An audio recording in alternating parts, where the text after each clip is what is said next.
On April 8, 2016, this is Social Lesson number 19, Day 6, Part 2. And welcome back, where we take a look at the CIA, odd and emotional. That is the counts, inferences, and algorithms. We're also going to take a look at bridge being an odd game. That is how the odds break in the game.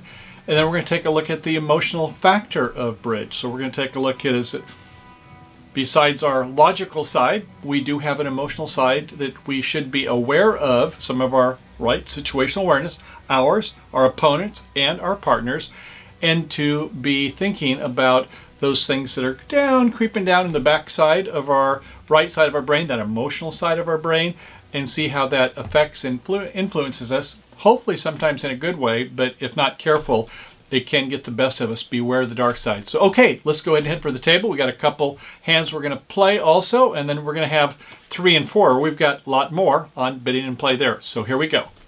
Counting, inferences, and algorithms, the CIA. We know that there's 40 points in a deck. We know that there's 13 cards in a suit. Fine. We pay attention to the bidding and to the play. Great. We are at the table. We are in focus. Also, but what has not been bid or played? Did they bypass the spades when they went to 3 no trump? Do they have maybe just one stopper? We have very few. Our partner must have a lot. And if they have points, that might be a good seat to lead, as a for instance. So think about not only what's bid, but what has not been bid. Okay, the power of the fit is important. We always like to have a golden fit in a major, a 5 and a 3. If we have a 5 and a 4, a 9-card suit is typically one trick better. It means our partner's a little shorter in another suit. It's very seldom that it's 4 triple 3. And so if they're shorter in another suit, doubleton or singleton, that's worth more tricks also. And better yet is the double fit, where we have an 8-card fit in one and maybe an 8-card fit in another, or a 9 and an 8 is great. But when we get those longer fits, it means we can set up suits. Remember, promotion comes before roughing, which is our second, and then finessing for last. But we have double fits. You can probably do all 3 of those. Normally worth maybe about 2 tricks better. Just remember, when you have a double fit, so do the opponents. Okay, pattern recognition, as we talk about chunking, or 3.14, 159, 28, 36. Knowing a sequence of things in bridge. It's a 5-3-3-2 or 5-4-2-2 or 5-4-3-1. Knowing some of these patterns without having to think about them. Oh, this was a 5-5-2-1, 5-5-3-0. Not as likely. We start to get aware of those patterns. We have to spend a lot of time thinking about what was going on in the suit. You can nail it pretty quickly. So practicing on that. And I've heard about some people on the way to the tournament, they will just work on these numbers. They'll say 4-3-3-3, which is not a likely combination. It's more likely 4-4-3-2, 4-4-4-1, 6-3-2-2, 6-3-3-1. They'll just kind of go through these, and just so when they're at the table, they're kind of humming. They've got the numbers. Just like a drill when we were in 4th grade doing our multiplication tables. The algorithms, that is the opening leads, top of a sequence, or maybe next to top of nothing, something like that, where you can see it's not a rule of 11, subtracting the lead from 11, and how many cards remain higher than that suit. If the partner leads a 2, it's typically they've got a 4-card suit, because if they had something more than that, well, they would have to play a 1 or a 0. Things of that nature. We can get quite quickly determine, when we see the dummy in our suit, how many cards are in that suit by the declarer. The second and third hand play is important. Normally we play second hand low, if it's from the dummy, or from the hands where the opponents are playing. And then third hand, we typically try to help our partner by playing third hand high if we can win the trick. Okay, and then the signals, very important. We typically use attitude signals first, but if we're opposite a no trump contract, we're showing count. But if we've got a doubleton, and you think you might get a rough because your partner's got a lot of points, and you play a high and a low, then your partner is like, oh, okay, and it was partner suit. I'm hoping to maybe get a rough in the suit if your partner's bid the suit. Good on you. And then another would be the lead direction. Sometimes we know our partner's going to get a rough, and so we say, well, geez, I'd like him to come back in a low suit. Well, if we play a low card, our partner roughs, because we played a low card rather than a high card, when they know we have a lot in the suit, hey, we want a loose suit back. We want that club back. Or conversely, if they're in spades and we want a heart back, or give our partner a rough, if we play a high card, then we're saying we want a high suit rank back. We want to have them come back and say a heart or whatever the suit is. So sometimes we can use it for even lead direction. Okay, bridge is an odd game. Certainly we do have our strategies where I said we look at getting our promotions and then our roughs, and then if we have to, we do the finesses. But when it comes to the suits, we have sequences that we go where we try to get transportation typically to the dummy, and the opponents will be doing that also, where they're trying to set up a 5 or a 6 card suit. So who wins the race, who gets there first, is a big part of bridge.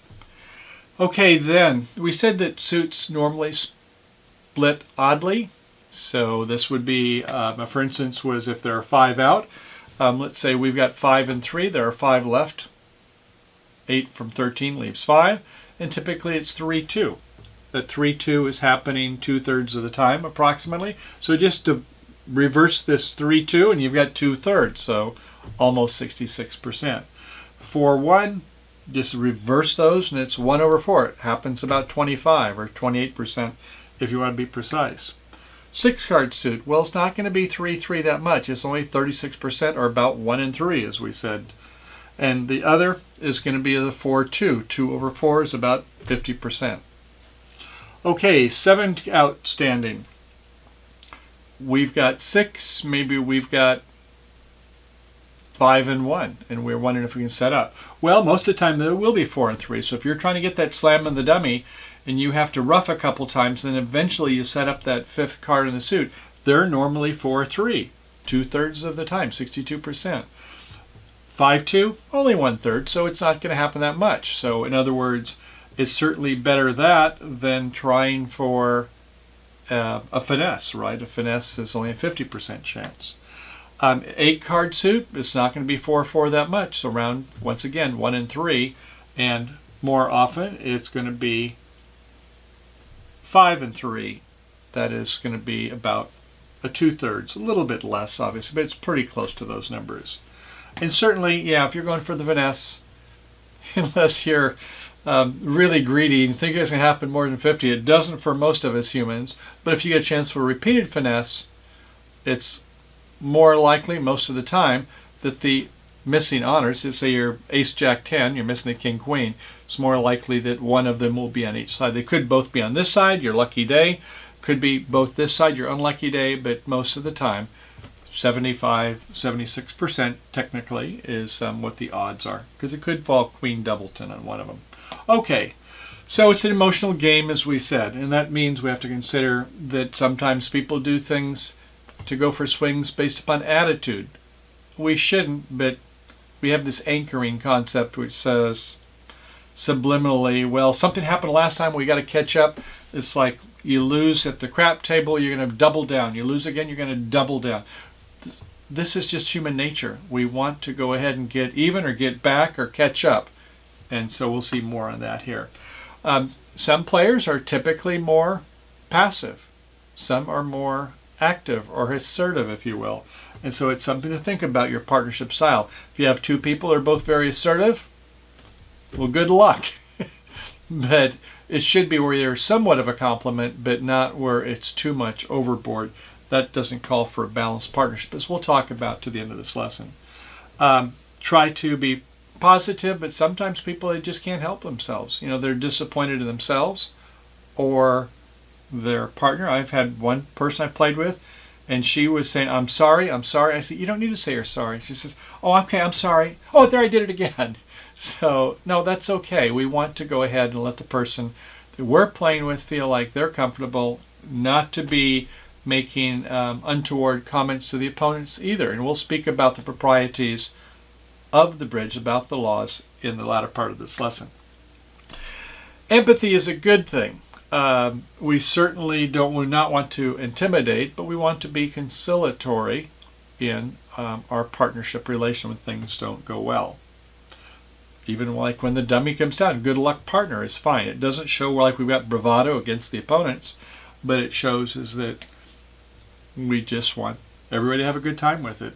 Obviously, happy is better than anger, but right in between, we can be upset, showing it sometimes not by words, but sometimes just little ticks, little tells, and our partners will typically, if they're aware, situationally aware, they realize that we've disappointed them. We try not to do that.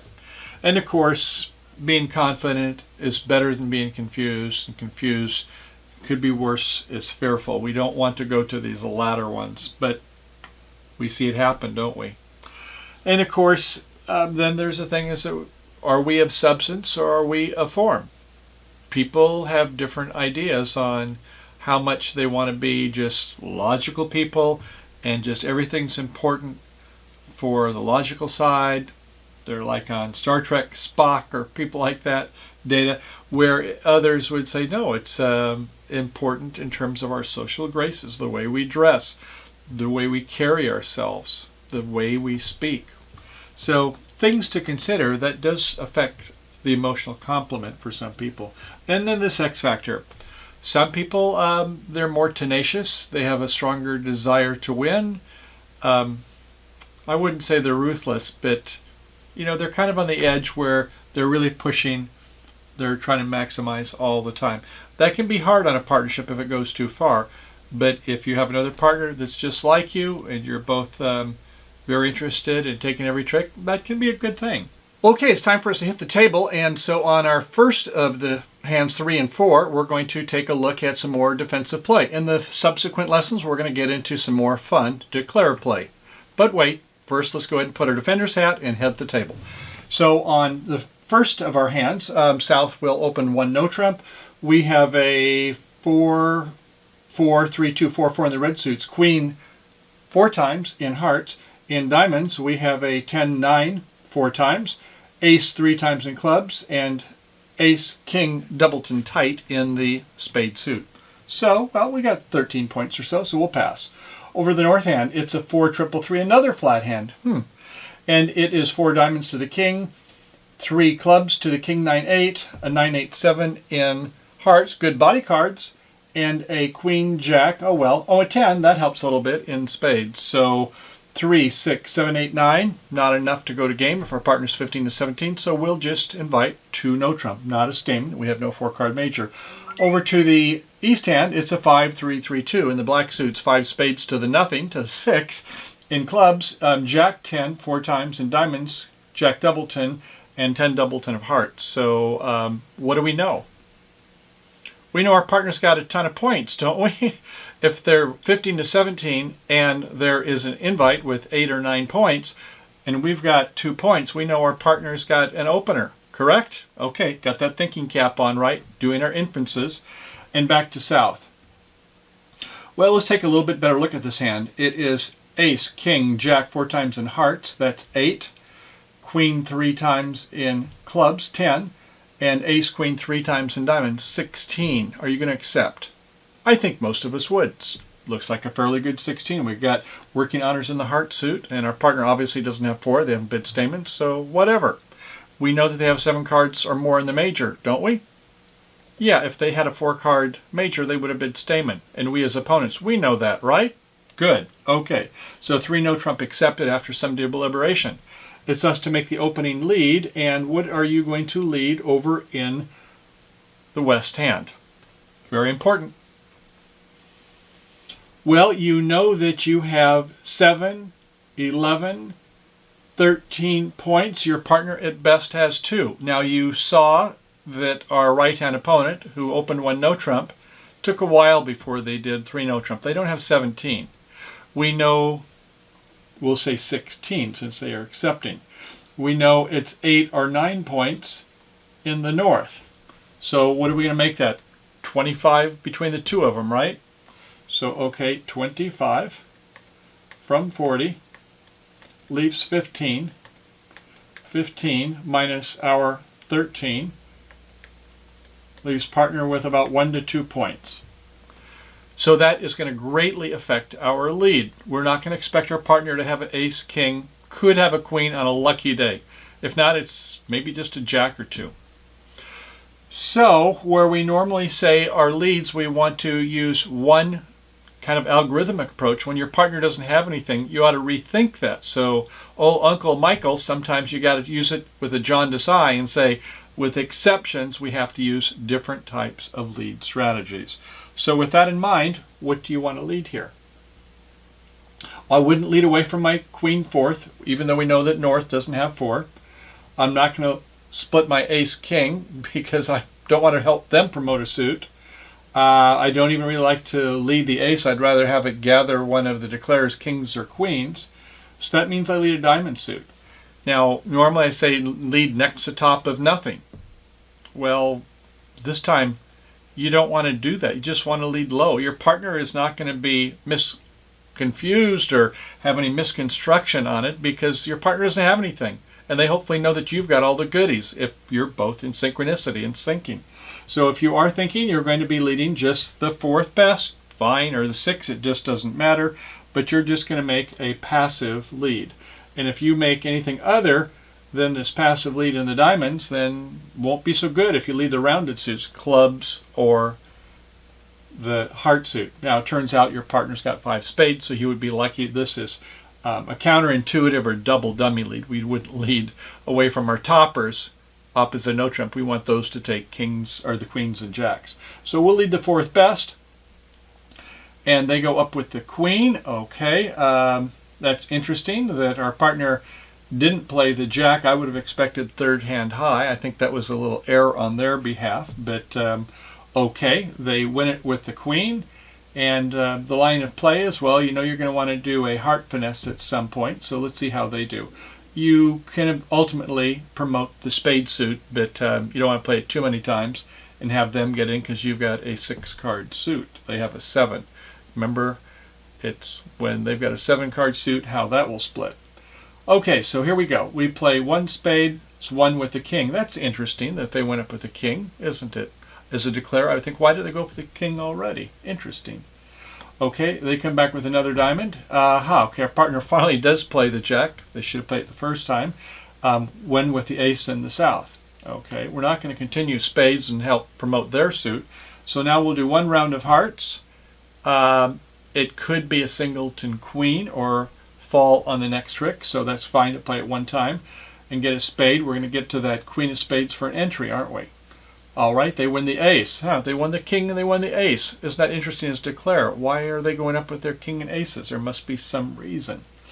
Okay, they come back with the 3rd diamond, and okay, our partner discards on it, and look at this. This 9 is winning. If you would have played the 9 on the first trick, that would have been a loser play because that was a card that was ultimately possibly promotable. Remember, that's our first idea in bridge, is to promote. Okay, they finally got in, and now they can do the heart finesse, and it fails. Well, should we have thought that maybe it might?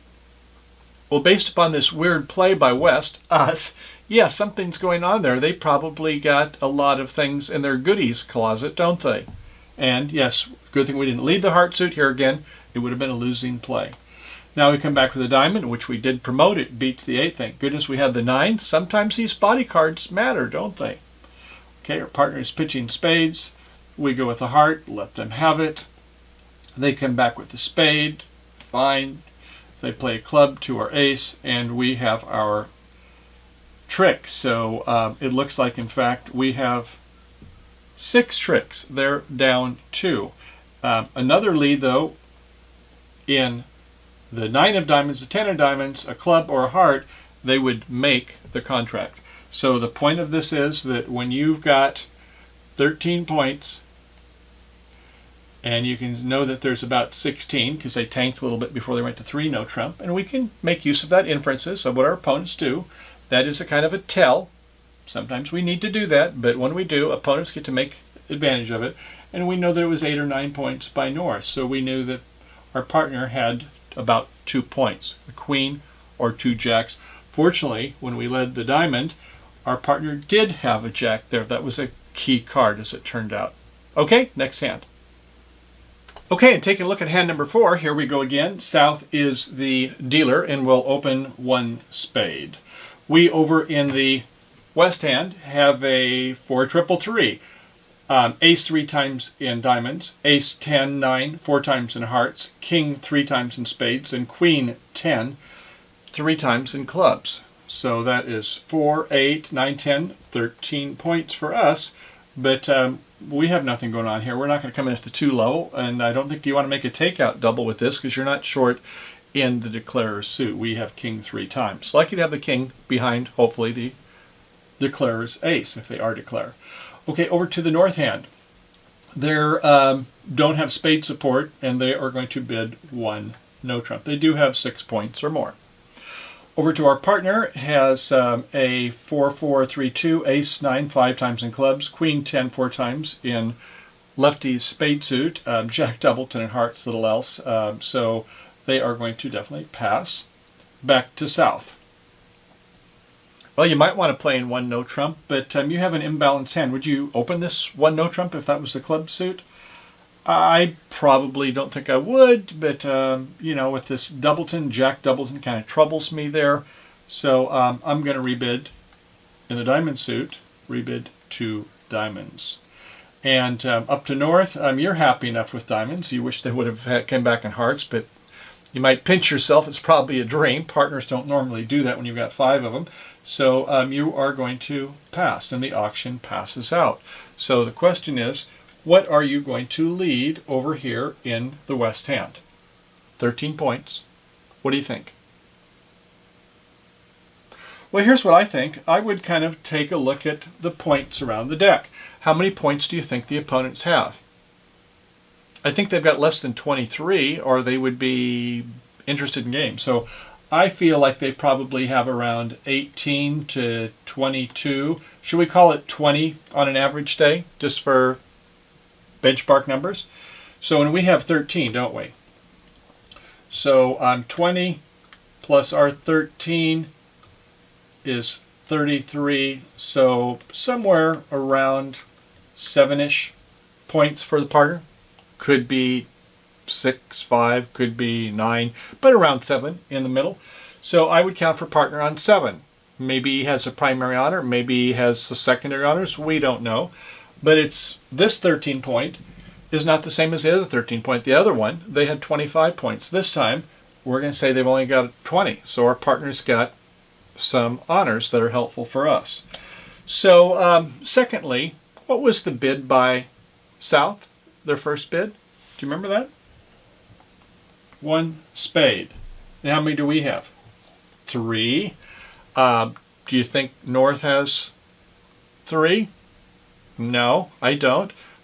2 or 1 or 0 is what it is. So yeah, I have a fear that there's going to be some roughs in spade. I don't even know if I'm going to get my king of spade if they're down to a singleton. So in other words, this is a time to go ahead and attack trump, because they are likely that they are 4-4 here. There could be 5 in North on a bad day. I don't know. We've got 3 of them, so I don't think it's as likely they're really long in that suit. So I would like to attack the diamond suit. This is one of those times where normally a lead of trump is passive, but this time it's kind of active, because every time we get in, we're going to play trump. We don't want the declare to do a lot of roughs in their spade suit. We know they've got 5. They don't have 6 because they didn't rebid the suit. So I think we should be leading a trump. Now, you might want to lead the ace. I don't think that's bad, except when your partner's got a singleton king. Remember, they've got a 8-card fit or longer, and we've got 3. So I would just as soon, if my partner does have a singleton king, is play something other than the ace the first round. We know that our partner's got around 7 points, right? So, okay, play a diamond. Partner didn't have a singleton, played a 3. Declare you won it with a 9. You think, well, why are they leading trump? Oh, okay, so look at our dummy. Sure enough, it's a singleton spade. So here we go, playing that ace of spades and coming with another one. Now, as defenders, we know we want to almost always be contrarians. We want to do the opposite of the declare. So if they're trying a promotion strategy, we want to promote ours first or make sure they don't get entries. If they're trying a roughing strategy, we're going to play trump, right? So, okay, once we get in, and they're coming back in the heart suit to our ace, we are over the king, And here we go. Now we can play the ace, since they obviously didn't have it in our partner's hand. And then we play a third one. And now we get 2 for 1. Don't we always like that when we get 2 of the opponent's trump? And it's a queen and a jack fall, and they are down to 1 trump. So they come with a heart. They win that one. Partner's jack, apparently. Doubleton. Okay. Another heart. We go with our 9, but they're pitching a spade. They've only got 1 spade left. Not good for them, is it? And we play another heart, and now we are starting to tap their trump, aren't we? Their last trump comes out. So it's like they're playing into no trump effectively now, aren't they? Okay, they play a spade, and it's our king. Great. We play a club back. Our partner has the ace. Had to have some points somewhere, right? There is 4 of their 6 or 7 points. They come with the queen, and yes, that gets another trick. And they come back with a club to the king in the north hand. So it is east-west, 6, north-south, 7. But they bid for 8, right? They bid at the 2 level. So taking a look at it, in this case, our 13 points left our partner with about 5 to 8 or 9. So in this case, it turns out they have 7. Not a great 7 with that jack of hearts, but hey, that's okay. And we lead trump. We have a winning play. We lead something else. Those are all losing plays. So when you hear that it's a 5-card suit by the opener, the spade suit, and then they retreat to another suit, you know that the opener is going to be doing a roughing strategy. So you want to eliminate that roughing strategy by playing the diamonds to go ahead and get some trump off of the board so they can't rough that many times. Okay, well done. Well, okay, bridge friends, here we are at the end of part 2, part 3, and part 4 for our premium and ultra members. Are you ready to go? Good. We've got a lot more going on. We still have the environmental factors. We have the 7 deadly sins as defined by the Dallas Aces, and how we can use the same type of techniques with our partnership to be much more effective by critiquing to have quality processes in our bridge discovery and improving our story for our game going forward. And we also take a look at finding good partners and being a good partners, as well as learning about the laws, the proprieties, including things such as etiquette, just to make sure that everybody's cool at the table and we all follow zero tolerance laws and more. So I will see you over on part 3, and have a great day playing bridge. See you on the flip side, and bye for now.